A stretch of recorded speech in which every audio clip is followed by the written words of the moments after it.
Here at CBT, we love to review big, fast bikes.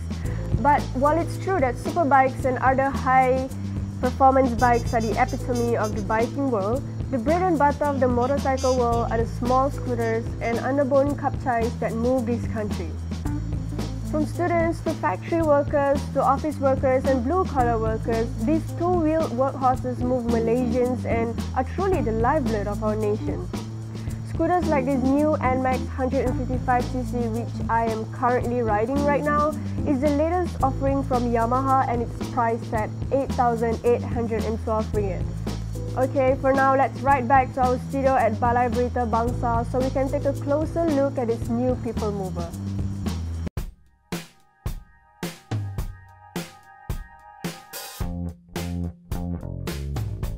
Hi, I'm Ahirin and I do motorcycle reviews for cars, bikes and trucks. I personally love fast bikes, especially super fast superbikes. But I'm also a great fan of the humble scooter. In my other ordinary life, I'm a student in UiTM Alor Gajah Melaka. And I commute daily using my very own scooter, which is the Piaggio Liberty 150cc.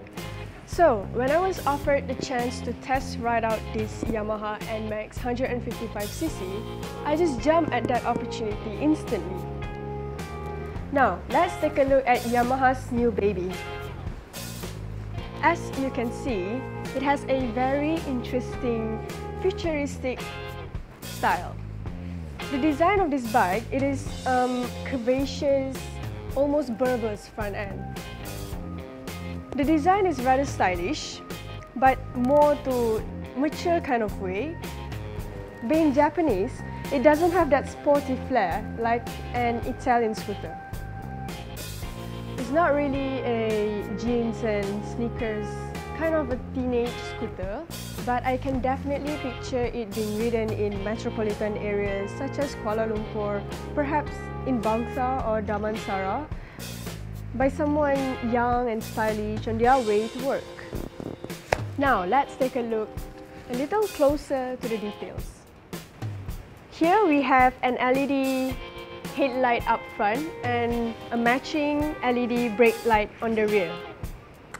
The seat height is just 765mm, which is suitable for Asian builds, ladies inclusive. So, it's certainly wide and also very comfortable. As reference, I am 171 cm tall and I can even bend my knees while I flat foot this bike.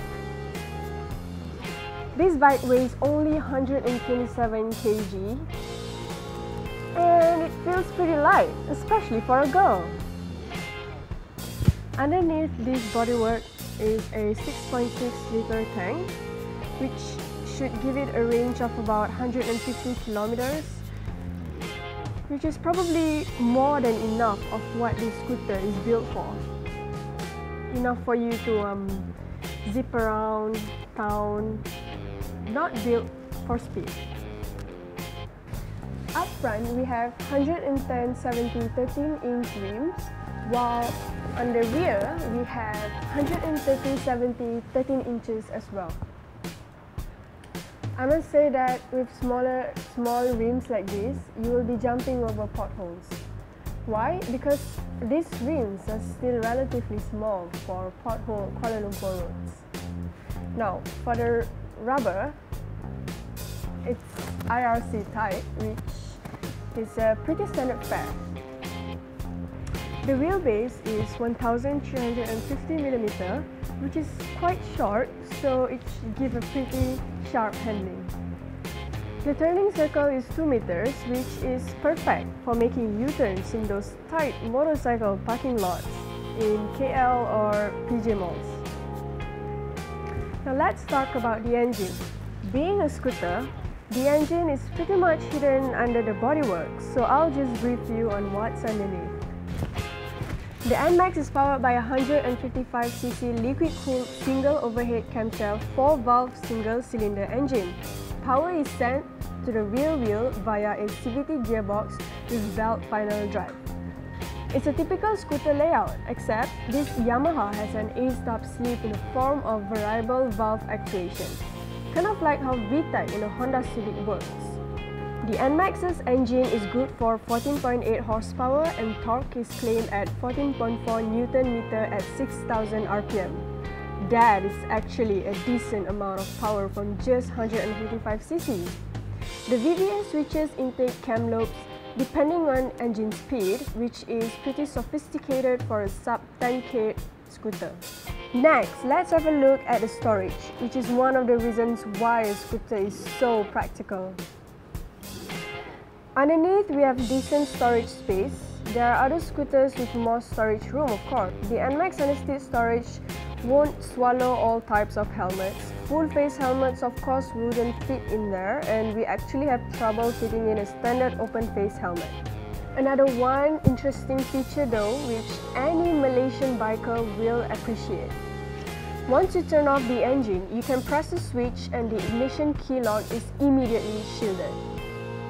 You will need another special key on the back of the key fob to unlock the shield.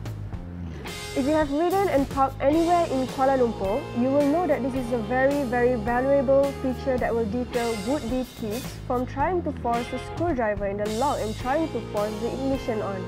This is a feature which I like.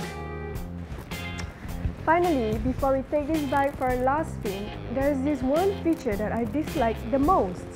I mean, of all the names that they could have chosen, why N-Max?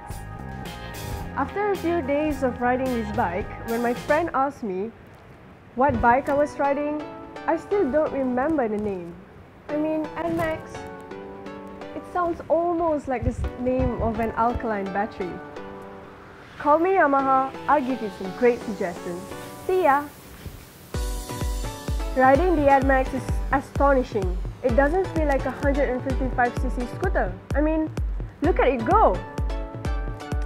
But what's good is that the brakes, which are disc up front and on the rear, are also pretty good. The steering is pretty light and fast. This scooter is pretty agile, but the suspension can be rather harsh. I don't know if it's the small rims or the suspension, but this scooter will definitely jump over bumps. But as I said, the acceleration really is quite marvelous. The scooter does feel a bit skittish at high speed, but the engine is really quite a willing little jab. I think if I really gun it, I would probably get something like 135 km/h at top speed, but of course, we have traffic rules to obey. Now, that's it for the Yamaha N-Max 155 review. As you've seen, it's quite a good deal for the 8,000 ringgit or so for its asking price, and I think it's going to give its competitors a challenging time. I'm Ahirin Aherdin. See you next time in the next review for CBT.